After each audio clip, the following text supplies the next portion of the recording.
Hello, good morning, good evening, and good afternoon. And wherever you are in this beautiful world that we live in, you're very welcome to Growing Professionals podcast. I'm very excited. I'm always very excited to speak with someone new, someone interesting. So we're on a mission to discover the most cutting edge learning and development techniques we use in this and what you see are the most pressing topics of 2021. So without further ado, it's Orlaith Carmody, if I can pronounce it correctly. I know your brother as well, so you're very, very welcome. And you've got a very strange spelling of your name. I haven't come across that yet. My wife is Orla. Yeah, well, that's the traditional Irish spelling, the old Irish spelling. She maybe went for the plain Orla, but it's the same name. Orla. Yeah. So you're very welcome to this podcast. So normally what I like to ask is, what got you into what you're doing, really? So what were the sort of that anchor points along the way that said to yourself, this is what I want to do. This is my passion. This is what I aspire. This is my life and whatever else. So those little points along the way, I'm always intrigued about that. Well, I suppose I've made my career and my life in the world of communications and basically talking for a living. Because so much of what I do is learning and development or training or strategy or communications, consultancy and all of that. But interestingly, when I'm doing live trainings or, keynote speeches, I often talk about the key thing that switches on some part of your brain. And I very often work with people on what their key influencers were in their past that led you to believe you could be good at one thing or another. And in my case, it was a lovely friend of my mother's, a lovely elderly lady who used to phone the house. And in those days, we would answer the phone with our telephone voice because you'd be answering on behalf of your parents and you'd say hello or whatever, But this lovely lady used to always say, her name was Phil, and she used to always say, oh, it's the girl with the golden voice. I don't know why she liked my voice, but she put it into my head that I had a nice voice. And I ended up in debating in school and communications and drama. I loved the stage, I loved theatre. And I then went into broadcast journalism.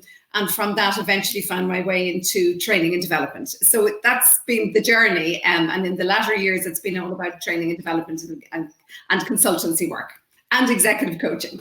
And the things that I didn't do was what I should normally do, but that's fine. Sometimes I give you a proper introduction later on down the line, but I didn't do that. But, that's part and parcel of it. So I got your details from LinkedIn. So your leadership and executive coach, accredited senior practitioner, design facilitation, leadership development expert, communications expert, media, digital, broadcasting. Oh my God, there's a massive accolade here. So that's because I'm around a long time, Jason. I've had a lot of time to do a lot of things. That's why. I didn't say that. You've got a lot of collective experiences from different genres over your period of time living on this beautiful earth. So describe to me what you do. Well, I run a business with my husband and business partner, Gavin Duffy and Associates, and we work with various organizations and individuals on communications, on strategy, on media relations. Sort of rich detail. Yeah, it's quite a broad spectrum based on the client, based on the individual. A number of years ago, we set up, we're 20, 25 years in business, more, nearly coming up to 30 years. When we set up originally, it was very much traditional training. It was classroom-based training, and you would have 10 or 15 executives from an organization working on their presentation skills or working on their negotiation skills, or it was very much like that. Now, that has obviously completely changed over the years.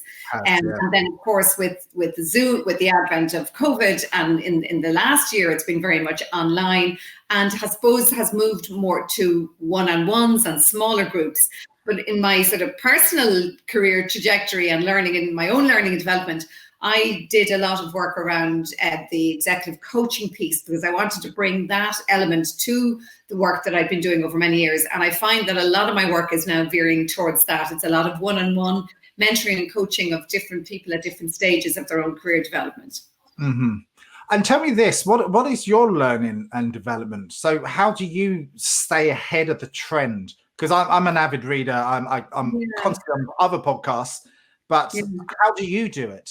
Well, in terms of structured training, I started out in journalism. So my original training was in journalism, and then I took some years out after I was in RT. I was a broadcast journalist for a number of years in the 90s. And then I took time out because at my family, I had 4 young children at the time. And after a number of years, when I began to want to kind of filter back into our own business, which we'd set up at that stage, the communications training consultancy, I kind of had to fill the well again for myself. So I went back to DCU and I did a master's in communications. Oh, wow. I wanted to just get the upskilling myself, because as you know, training and development is very much giving blood at times. You're there at the top of the room. You have to pump up all these people and empty the contents of your head and give it to people. So first of all, to do that, you have to fill the well. And having been at home with kiddies for a number of years, I said, I've got to do this. So I had a wonderful experience in kind of midlife doing a master's in communications.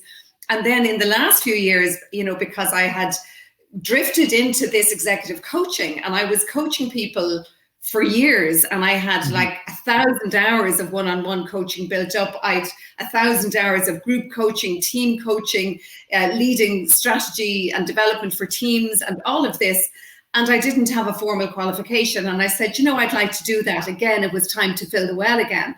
So I did the EMCC Senior Practitioner accreditation program, which was very interesting, going through that process of looking back at all the work we've done over the last 3 or 4 years and really reflecting on it and looking at the difference you've made to different groups and teams over the years in order to get this qualification, which I did. So I suppose if you're in the business of preaching lifelong learning, you have to do it yourself, and you've constantly you have to look at what it is you're offering yourself and make sure you're staying up to date and that you're upskilling yourself in order that you can upskill others, if that makes sense. That's wonderful. And you, as I rudely interrupted you, then you do have to practice what you preach, and you do have to experience all different levels of learning. So what do you think is sort of the major learning over the last 12 months? What's the impact in a slightly different way that people are actually gaining from now, from your experience and your point of view? Well, I think we saw a big move towards e-learning in the last number of years. I've said over the 20, 25 years I'm in this business, I've seen so many changes. And there was a big move towards e-learning because it's controllable. You manage it yourself. You do it on your own time. It's self-determination. You work out your learning plan yourself. You go to your organization and you say, these are my learning needs, and you can access things online and do it at your own pace. And all of that is very positive. However, in the sort of last year throughout COVID, so much of it had to be done online, where there wasn't that choice and there wasn't that, well, I'm opting to do online because it suits me, rather than I'd love to be in a classroom and have that buzz of learning with other people. So I think there was a kind of an acceleration of the e-learning, and I think that's going to go full circle. I think we're going to come right back around, because so much of what we need in the world of work nowadays is what we call the transversal skills, and their problem solving and self-motivation and resilience and communication skills, all of what we used to call the soft skills, which is underselling them, but it's my area of expertise, and so of course I'm going to say they're core and central. But more and more we're seeing how absolutely essential they are, rather than the scientific side of things, which is hugely important, and we have to have the basics in terms of whatever the skill set required for a job is. But the transversal skills are the ones that allow you pivot, allow you change, allow you adapt, allow you move to a new role, a new job, a new organization. And they are absolutely so essential, and more so, and going to become more and more so. And the best way to teach those is really in person. So I think the e-learning will continue. It'll serve a role for us. We've seen it grow during COVID. But honestly, I can't wait to get back into a room. And I'm sure there's an awful lot of people who can't wait to get back into a room, because no matter how good e-learning is, I believe personally, there is no joy in it. There is business-like ticking of boxes. I did the learning. I've achieved this. I now know how to do this. I can apply these skills. but was there any joy in that, in logging on and slogging through this? Whereas for me, there's a joy in a training room.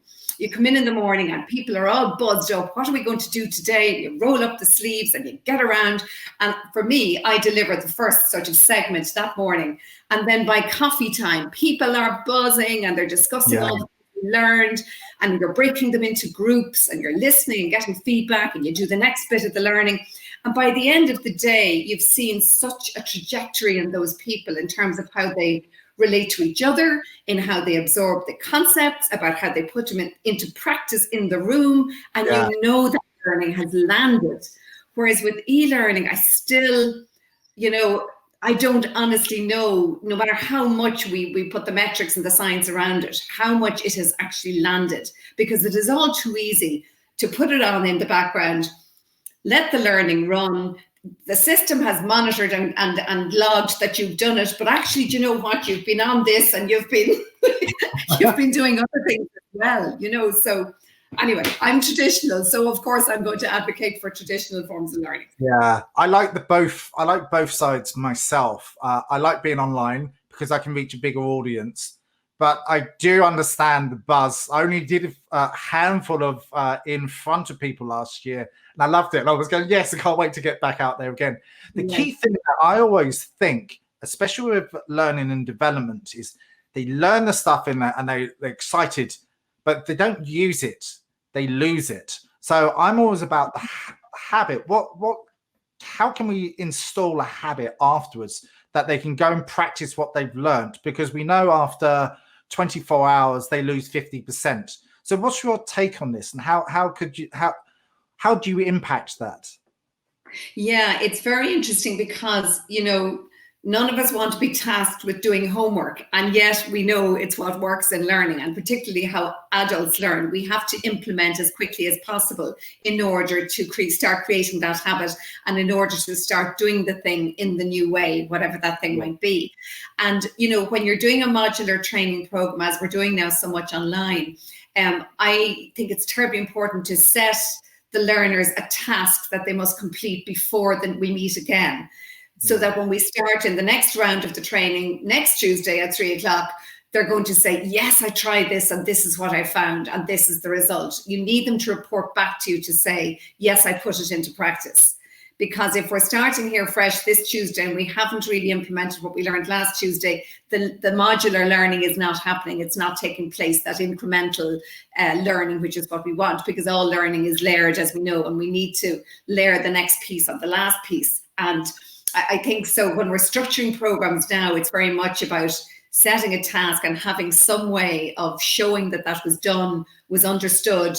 Were there challenges with it? Tell us if there were before we move on to the next segment. So I think that really works well. Another thing I'm noticing very much online at the moment, and for example, now I was doing a communications training program with a group of mid-career professionals there online a couple of days ago, about 20 people online. And it was a 2-hour program.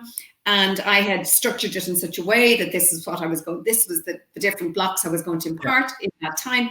And as it progressed, I found I was speaking much less than I normally would do in a training, in that you're trying to shoot out all this information. I was actually speaking less, and I was asking them more and more for experience shares and how they were getting on and what they were finding and what the challenges were and what the struggles were. And it turned into a facilitation rather than a training. So at the end of it, we wrapped up and I got around the houses from everybody to see what they were taking away, and they'd all taken away 2 or 3 good points. So I felt I'd earned my keep. But I was having the discussion afterwards with the person who had set up this training. And I said to him, I spoke much less than I normally do. And I'm wondering, do you feel I imparted enough knowledge in the time I had with your group? He said, you read it perfectly. They needed to talk. They needed to be heard. They were all, because the issues were all about what we're doing right now, confidence online, and putting up your hand in the meeting or trying to get your point across when there's a time delay, or the chair isn't really watching the screens to see who wants to come in, and they were just having a lot of struggles with this. And as I was going along, I realized I had to hear this and I had to understand it, and I had to let them discuss among themselves as to how they would overcome this and come to resolutions about how they would overcome it. As I said, it turned from a training into a facilitation, but everybody was happy, so job done. I earned my keep. I think that's a wonderful way of doing it, because, you know, sometimes, you know that pyramid of learning, the first one is by, the best way that people learn is sometimes by discussion, and actually embed them and self-talk to themselves, and it sinks in. And the discussion part of it is absolutely perfect. So I think you read the room perfectly there. You know, like in coaching as well, you ask lots of questions and get people to just feed you back information or feed forward information, and you get an understanding, and you hope that it sinks into the unconscious, subconscious mind. So they've got it in there, and the neurons wire and fire together. My techie bit for today. I think our whole style of communication within organizations has changed. I mean, obviously organizations are flatter. We welcome people to share their views. We want them to share their views. We don't want people to be silent in meetings. You know, again, as part of my training with young people particularly, I always say, never sit in on a meeting. You don't ever sit in on a meeting. You're there for a reason. You're there to give some information, to get some information, to have a problem solved for you, to contribute something, to learn something. You are never sitting in. Don't ever sit in. Don't be that silent person. You're there for a purpose, and work out your purpose before you join the meeting, or don't join it, you know. And that, I think, is a confidence piece as much as anything else, is the communication side of it. And with younger people particularly, it's very much about finding a respectful but assertive way to get into that meeting. And even if it means waiting till the any other business and going back to it and saying, on agenda item 1, I didn't fully understand what the decision was there. Can you help me or remind me what the decision was? Great. And by the way, can I also have a decision on? And by the way, can I also comment on? Even if it comes to the end, but don't go off that call and say, oh, I never got my stuff said. You know, it's that, but it's interesting. So based on that, especially with generation, whatever it is now, ZYP or whatever, I keep forgetting where we keep moving on. How do you create that atmosphere when you first start, in person or online? Because it's all the same, really. How do you get that buzz going? Yeah, I suppose in person or online, you know, really when you're starting with a group, the very first thing you have to do with them is gain their trust and gain their confidence. And, you know, within 10 seconds, we've judged whether somebody is worth listening to or not. And, you know, we really are, our attention span in that regard has got much shorter than it ever used to be. So I always feel I have to open up my training with some big bang approach, you know, the story, the question, the statement. There's something that will actually grab their attention, make them listen and say, she's going to be worth listening to. I'm glad I came here today. And people have to decide that very quickly. And depending on the group you're working with, you have to pick that opening salvo very tailored to their needs, to who they are, to what they're looking for. It's always put the audience first. It's not all this great, clever material I've got today to deliver to you. I have to find out what it is you really want to hear. Why are you here today? So I always structure my opening in a way, I think, that settles people down and tells them, you know, this is going to be fun. It's going to be engaging. It's not going to be heavy duty. You're going to be glad you came on this. Yes, it's training. Yes, it's work. But you know what? You're going to enjoy it. And I want to hear from you as much as I want to talk to you. I need to kind of set that up and give people permission. Then you'll find, and I also find, you know, on some platforms like Zoom, for example, there's rooms. And that's a wonderful feature because very early on in the training, drop people into rooms and let them just discuss a few things with each other. And you can almost see the shoulders dropping and everybody relaxing and get into the rooms. And then they come back and always somebody will speak up for the group and you'll start getting the ball rolling. And it's as if once you've heard your voice on the session, that gives you permission then to speak and permission to drop in again at a later point or to wave to let yourself get in. So it's little things like that that just set people up for success. And, you know, I can have a group on a training, a very mixed group. You might have, as I said, young professionals, and there might be people their my own age who are struggling with having their point across on this online virtual world that we've all been landed into, whether, as I said, it was by choice or not. Initially, it might have been by choice, but now we're in it whether we like it or not. And people have a comfort level with it, and some are more comfortable than others. Yeah, I think there is a big comfort zone in the virtual world, and it's something that you have to learn. I interviewed a guy called Mark Bolden a few weeks ago, and he's sort of an expert body language guy, international, but he teaches that. But, you know, we're used to it in the real world, but in the virtual world, it's slightly different. So you have to, it's okay to stare into the camera, because it's in the real world, if I stared at you face to face like that, it would probably be a little bit disconcerting. I like the way that you've done that, because it gives me some good golden nuggets so I can learn. Can you give some more sort of golden nuggets? Because I like to feed forward for the audience that are listening so they can gain some knowledge and some understanding about the best approach for them. Well, people often ask, you know, at the moment, well, what more can employers do for people? Because we're all going through this, what more should we do or can we do for them? Yeah. And I always say there's two distinct things you can do online for people right now, where people are working remotely, feeling a bit disconnected from the mothership, doing their best with what we've got and trying to stay focused on the role and the tasks and delivering on the deliverables. But people are just, you know, struggling a bit. And there's two distinct things they can do. First of all, they can line up sessions online that are about inspiration or about entertainment or about team building, as well as about the business of getting the work done, keeping the shutters up, keeping the lights on in the particular business. You know, there are good motivational and inspirational speakers that they could, you know, line up for them on a Friday morning as a treat, as a reward. Come online this time, guys, and this is not a big challenging meeting. This is just something for you. It's a gift we're giving you to cheer you up. And then you go online all buzzed up. Oh, we're going to hear somebody interesting. And there isn't any pressure on this one because I don't have to contribute. I'm going to be just challenged, and it's a bit of learning, but it's going to be, as I said, entertainment value. And I don't mean that in the lighthearted sense. I mean, it's going to be interesting and inspirational and motivational. So that's one thing they can do. And I think more employees or employers need to do that now. They need to line up those kind of sessions for people to make online more interesting. And the second thing they need to do is to give people training or upskilling online for the very people who are saying, I just find this so awkward. And I know we're all doing it for months now and it's not getting any easier for me. Just give them a bit of training in it, because some very simple techniques can make a difference.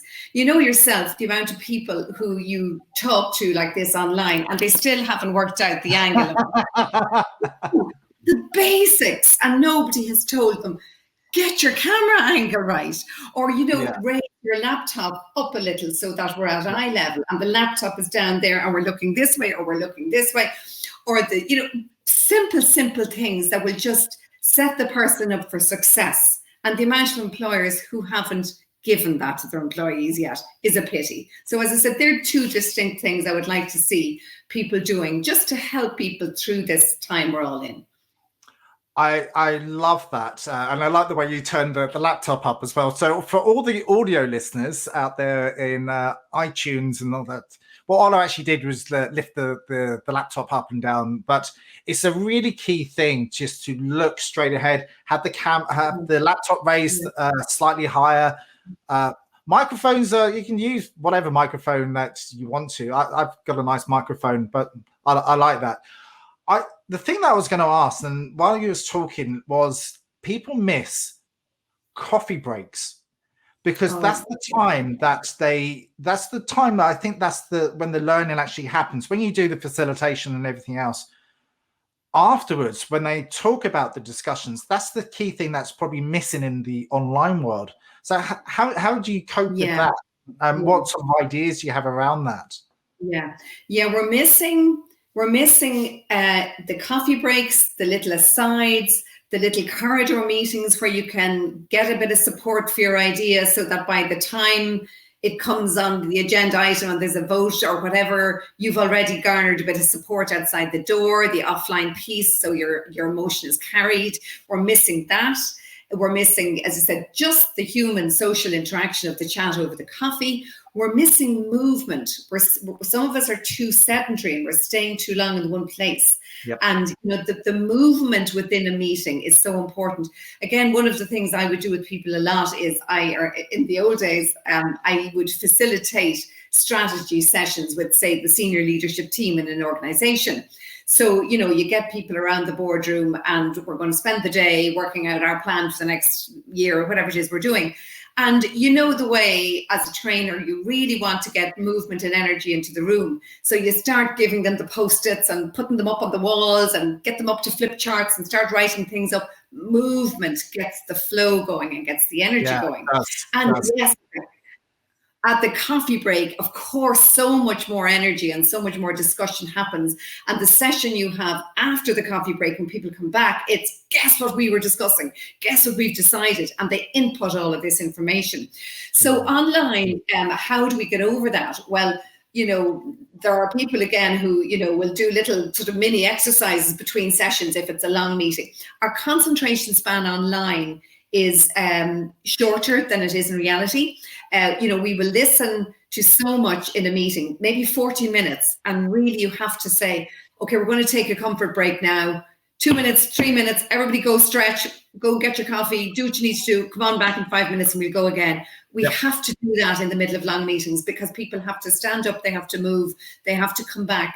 And you can't have the virtual coffee with your colleagues, but you physically need to move to get the energy levels going in your own head again. And then, as I said, the rooms earlier, that's the coffee break. And, again, sometimes in a session where I'm meeting people and we're going to be doing a lot online over the course of a day, I'll set up the first room very early on, and it's only to chat. This isn't a bit of serious business we're doing here. Just relax, folks, have a chat. See who else is, introduce yourself, see who else is online. And people come back and they say, whatever, I might have set them some tasks to discuss. Oh, we didn't really get to that yet. We were just kind of getting to know each other. That's brilliant. That's wonderful. That's part of it. We can always go back to discuss the topic again. So, and particularly where it's a company that I'm working with, that I know this team, are working together. And the first time they catch up in the room will be, oh my God, I haven't seen you in 2 months. How are you getting on? But, it will literally be social. And that's okay because they're a team and they're supposed to be social as well as everything else. So that element of it is very useful, that they can just catch up for a few minutes and then get stuck into the work. Yeah. So we have to find ways, and it's a bit contrived, I know, but it's important. We've got to do it because we as human beings need it badly. We really need it badly. We need that interaction and that connection. Another thing that I would often say to people, when we've finished a training session or whatever, and say, look, you guys clearly need to catch up on this. As soon as we're finished, will you just pick up the phone to each other and have an old-fashioned phone conversation and chat all of this through?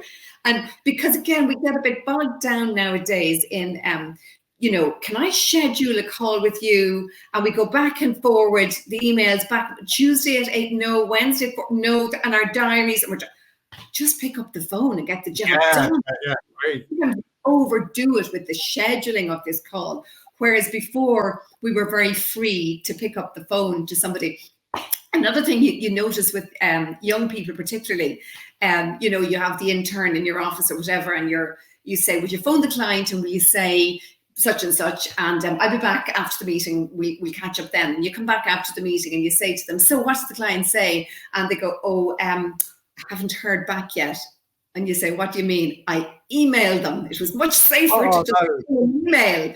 And I've said, no, pick up the phone to them. And sometimes, again, just younger people are less confident on the phone because they didn't spend their youth on the phone the way I did, because I didn't have other forms and platforms and WhatsApp and all of these things to communicate with. Everything you did, you had to do by the phone. So we got darn good at it. Whereas maybe the younger generation are less inclined to. And sometimes you have to remind them, you can get the job done, you can cut to the chase if you just pick up the phone and ask the person for 2 minutes of their time. If they're in the middle of a meeting, they'll say, I can't talk to you. You can always call them later. There's no harm in phoning somebody, And we all have phones, Yes.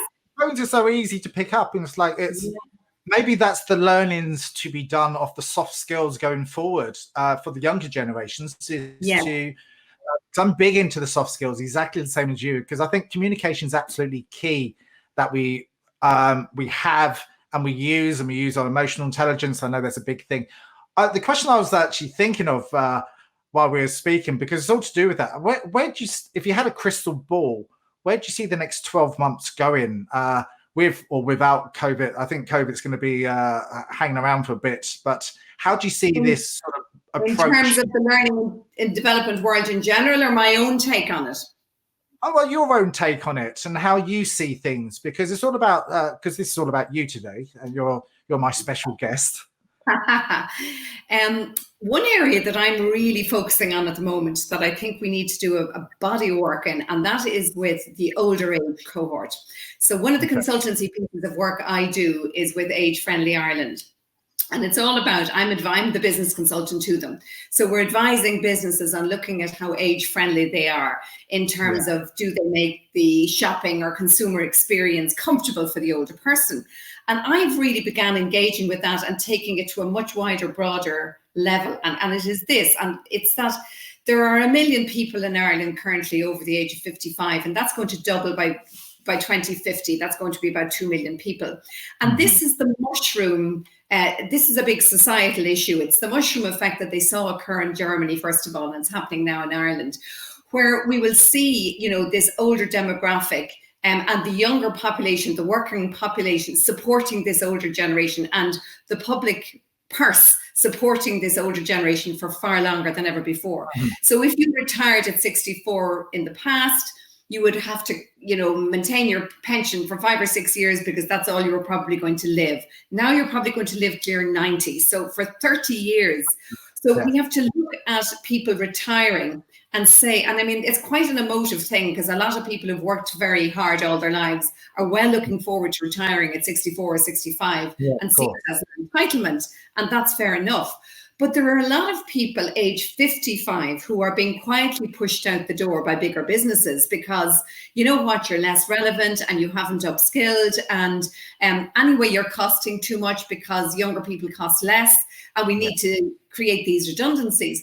And I really, really want to look at a piece of work to do to encourage the bigger businesses to retain and value older employees for a lot longer. Agreed. To use them in ways of mentoring and coaching younger staff. This whole knowledge transfer, or this tacit knowledge that again is at the core of the softer skills, but that tacit knowledge in a business is being lost if we're pushing everybody over 55 out the door because they're too expensive, or because we haven't trained them and upskilled them to stay relevant, or we've put it into their own heads that they're less relevant by not supporting them. And therefore they begin to think, oh gosh, maybe I'll take early retirement.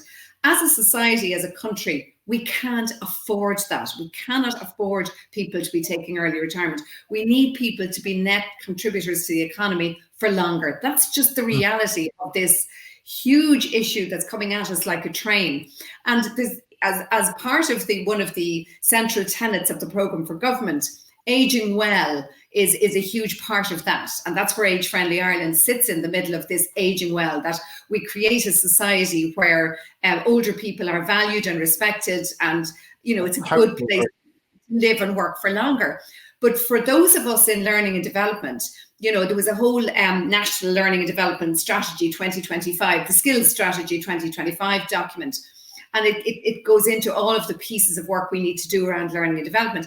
And there was little or nothing in it about the over 55s. And there's a huge bank of talent there that I think we need to support, upskill, retain in employment for longer.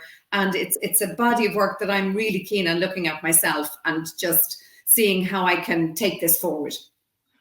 You've hit the nail on the head, actually, because I was actually going to jump in there because it's a real thing for me at the moment. I really understand that, because even in the corporate world, they say there's diversity and inclusion and all of that, but I think there's a lot of ageism out there as well, as much as the companies say there isn't. But when you poke the question to them, there is, because all they think of the younger generation, the older generation, or people in their 50s. I was lucky enough to hit 50 last year. Obviously, I don't look it, but that's another thing altogether. But we've still got huge amount of talent. We've still got so much to offer, so much to give forward to the younger generation. And regardless of whether being paid enough, or sometimes it doesn't really matter, because it's all about giving back and giving the talent around you. And we're all talented ourselves. So the money is like here or there. Like maybe you've earned it enough over the years, and like, I don't really care. I just want to still be employed. I love what I do, and that's my passion. So yeah, and you want to stay relevant, and relevance is everything. Staying relevant and feeling relevant and feeling that your knowledge is contributing, which of course it is. But I think as a society, we really have to look at this piece, because you've rightly hit on it. So many big organizations now have big diversity and inclusion programs, and there will be networks within the organization for the LGBTQ communities, for new parents, for every, for the new Irish, shall we say, so every manner of society, and we welcome that diversity. But I think you're right. I think ageism will be the last bastion of inequality in the workplace, because even businesses that really engage with so many aspects of diversity and inclusion, they're the very businesses that are still gently nudging the over 55s towards the door. And we are shooting ourselves in the foot as a society if we do that, because, as I said, of the knowledge loss, first and foremost, but secondly, because of this huge societal aging demographic population that we are going to have to carry, and we have to find a way to do that and to pay those pensions for 30 years, not for 5 or 10 years. And the way to do that is to contribute more for longer, and to have more people in full employment and as net contributors to the economic activity until 64 or 65 or later if they choose to do so. I mean, anybody who wishes to retire, fine, we'll have to respect that. But there are many people who still feel absolutely capable of working 65, 67, 68 and older.